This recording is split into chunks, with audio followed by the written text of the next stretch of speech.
आप रशीद को भेजकर मंगवा लें। ज़ेब मुस्कुराई। वाह जी वाह, डॉक्टर ज़मान का तो अपनी नई नई गर्लफ्रेंड के साथ आउटिंग का प्रोग्राम बन रहा है। चले जाएं डॉक्टर हुमा, कुछ नहीं होता। हुमा आयशा से बोली, लेकिन यार वो तुमको तो पता ही है ना। ज़ेब, हाँ डॉक्टर ज़मान, ये आपने बड़ी ज़्यादती की है डॉक्टर हुमा के साथ, इतना भी क्या व्याख्यानापन। डॉक्टर ज़मान मुस्कुराया। बस यार, हुमा को देखकर बर्दाश्त ही नहीं हो सका, इसके लिए सॉरी, आइंदा ऐसा नहीं होगा। ज़ेब और हुमा दोनों मुस्कुराने लगी। हुमा, लेकिन मैं अब इस हालत में तो नहीं जा सकती ना बाहर। ज़मान, अरे कुछ नहीं होगा, आप आ जाओ। ज़ेब ने भी कहा। और आखिर डॉक्टर हुमा रात के 2 बजे एक अकेले मर्द के साथ बाहर जाने को तैयार हो गई। रात के 2 बजे डॉक्टर हुमा ज़मान की कार में बैठकर हॉस्पिटल से निकल गई और ज़ेब उनको जाते हुए मुस्कुराकर देखती रही। डॉक्टर ज़मान की कार जैसे ही सुनसान सड़क पर दौड़ने लगी तो उसने सीडी प्लेयर पर एक रोमांटिक गाना सा लगा दिया और मुस्कुराकर हुमा की तरफ देखने लगा और अपना हाथ बढ़ाकर हुमा का हाथ थाम लिया। हुमा ने भी उससे अपना हाथ छुड़ाने की कोई कोशिश नहीं की, बल्कि मुस्कुराकर उसकी तरफ देखने लगी और बोली, ज़मान जी, ये सब ताल्लुक बस यूं ही है। ज़मान मुस्कुराया और हुमा की तरफ झुक गया। हुमा घबराकर पीछे हटी। अरे अरे, गाड़ी चलाओ सीधी तरह, ठोकोगे क्या? ज़मान ने कार रोक दी। हुमा ने अपनी आंखें खोलकर देखा तो वो केएफसी की पार्किंग में खड़े थे। इर्द गिर्द कोई नहीं था। ज़मान हुमा के ऊपर झुक गया। हुमा ना चाहते हुए भी उसका साथ देने लगी। हुमा के मुंह से सिसकारियां निकल रही थीं, जो कभी तो कार के अंदर की फिजा में फैल जाती और कभी ज़मान के मुंह के अंदर ही जज्ब हो जाती। अचानक ज़मान को एक कपल दूर से पार्किंग की तरफ आता हुआ नजर आया। वो हुमा से अलग हो गया और फिर दोनों ही कार से उतरकर केएफसी के अंदर दाखिल हो गए। दोनों ने इधर उधर देखा। अंदर बहुत ज़्यादा रश तो नहीं था, मगर अभी भी काफ़ी लोग बैठे हुए थे और ज़्यादातर यंग कपल्स ही थे। लोअर कपल जो रात के इस पहर एक दूसरे से मिलने के लिए निकले हुए थे। हुमा ने एक काउंटर से दूर अंदर के रास्ते के पास ही एक टेबल का इंतखाब किया। टेबल कुछ इस तरह की थी कि वहां बैठने के बाद कोई दूर से उनको नहीं देख सकता था। हुमा, इस वक्त भी बहुत लोग हैं यहाँ पर तो। ज़मान, सब लोग ही डेट पर आए हुए हैं हमारी तरह। ज़मान की इस बात पर हुमा का चेहरा सुर्ख हो गया। हुमा, मुझे बहुत अजीब सा लग रहा है, पहली बार मैं यूं किसी के साथ इतनी रात गए बाहर आई हूँ। ज़मान, लेकिन मुझे तो बहुत अच्छा लग रहा है आपके साथ इस तरह से बाहर आना और आपके साथ बैठना। ये कहते हुए ज़मान ने एक बार फिर हुमा का हाथ पकड़ लिया। हुमा ने अपना हाथ छुड़वाना चाहा, मगर ज़मान ने उसका हाथ नहीं छोड़ा। हुमा, क्या करते हो यार, सब लोग हैं यहाँ पर। ज़मान हुमा का हाथ थामकर उसको चूमता हुआ बोला, अरे यार, वो सभी यही कुछ कर रहे हैं, क्यों उनकी टेंशन लेती हो? हुमा मुस्कुराई। डॉक्टर ज़मान, आप एक बार फिर बोल रहे हो कि मैं आपकी लॉर्ड नहीं हूँ। ज़मान मुस्कुराया और हुमा का हाथ से हिलाते हुए बोला, लेकिन मेरी गर्लफ्रेंड तो हो ना, बोलो हो या नहीं। हुमा ने मुस्कुराकर हाँ में हिला दिया सर।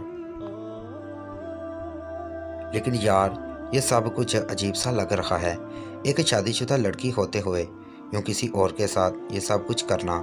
ज़मान, डॉक्टर हुमा, पता नहीं आप किस ज़माने में सोच रखती हैं।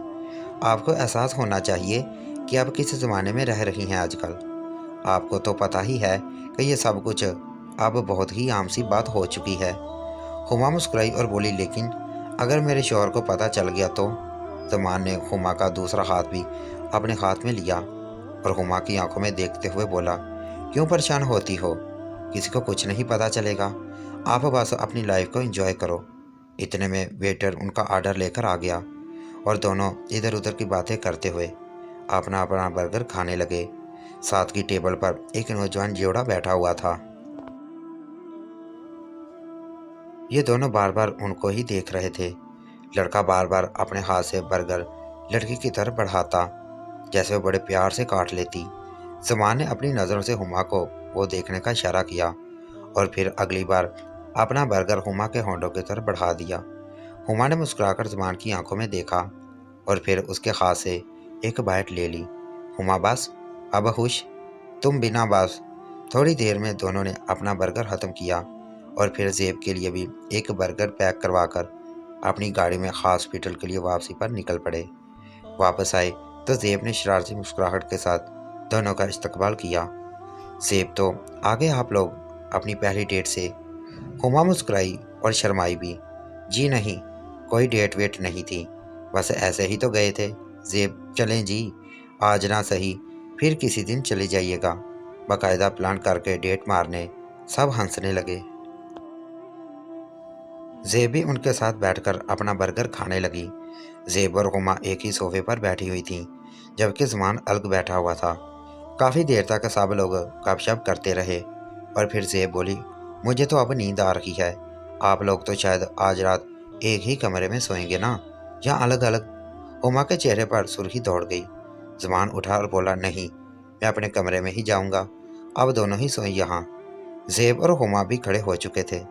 ज़मान जाने लगा तो ज़ेब बोली, अरे डॉक्टर ज़मान, आपको तो बिल्कुल भी कोई अदब अदाब का नहीं पता। ज़मान, क्यों, क्या हुआ?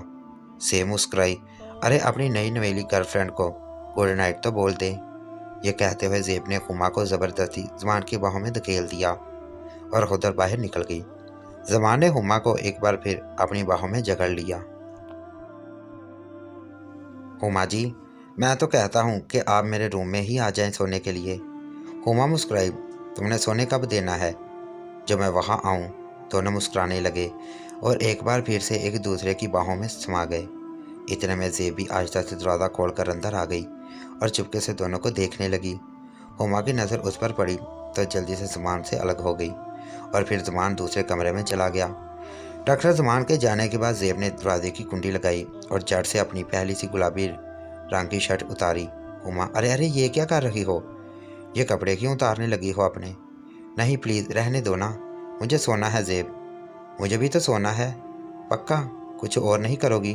बस आपके साथ आज ऐसे ही सोने को दिल चाह रहा है। और इस बार हुमा ने भी उससे ताउन करने लगी। दोनों बेड पर सो गई। करीब 3 घंटे सोने के बाद ज़ेब सुबह 6 बजे जागी। मुस्कुराकर उसके गाल को एक बोसा दिया और फिर खामोशी से काव से नीचे उतर गई। ज़ेब ने अपनी शर्ट उतारकर पहनी और फिर कमरे का दरवाज़ा खोलकर बाहर आ गई। मरीजों को सुबह की मेडिसिन देने के लिए डॉक्टर हुमा को वैसे ही नींद बरहना हालत में सोती हुई छोड़कर ज़ेब ने बाहर आकर मुख्तलिफ रूम में जाकर मरीजों को मेडिसिन देने लगी। इतने में डॉक्टर ज़मान भी उठकर नीचे आ गए। ज़ेब को देखा तो दोनों मुस्कुरा दिए। ज़मान उधर इधर देखने लगा। ज़ेब समझ गई कि उसकी नज़रें डॉक्टर हुमा को तलाश कर रही हैं। वो बोली, अंदर काउच पर हुमा सो रही थी। ज़मान उसके काउच के करीब गया और उसके खूबसूरत जिस्म और मासूम चेहरे को देखता रहा। हुमा को देखते हुए उसे भी यकीन नहीं आ रहा था कि वह हुमा जैसी खूबसूरत लड़की को हासिल कर चुका है।